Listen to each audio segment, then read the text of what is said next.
সরকার এবং শাসক দল একের পর এক ফেল করেছে। বাংলা তার মেয়েকে চায়, মানুষ বুঝে গেল বাংলা তার মেয়েকে দায়িত্ব দেওয়ার পর বাংলার মেয়েদের নিরাপত্তা সবচেয়ে বিঘ্নিত। রাজ্য সরকার ফেল। ওরা বলল দিদিকে বলো, ফেল।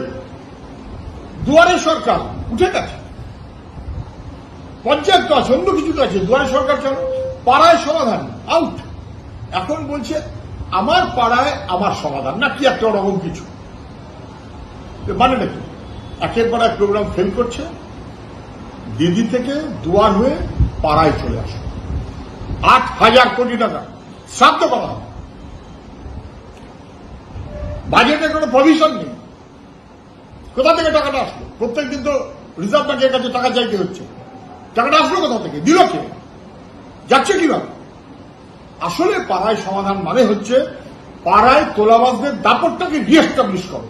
এখন তোলাবাজরা মানুষের চোখে ধরা পড়ে গেছে, আর তোলাবাজকে যদি ধরা পড়ে যায় 25-75-এর ভাগ তৃণমূলের মুশকিল হয়ে যাবে। ফলে 8,000 কোটি টাকা আমার পাড়া আমার সমাধান, এক কথায় সংবিধান বিরোধী মনোভাব এবং সরকারের টাকায় তৃণমূলকে পোষা, তৃণমূলের ফান্ড জোগাড় করার ব্যবস্থা, এটা মানুষ ভালোভাবে কখনোই নেবে না।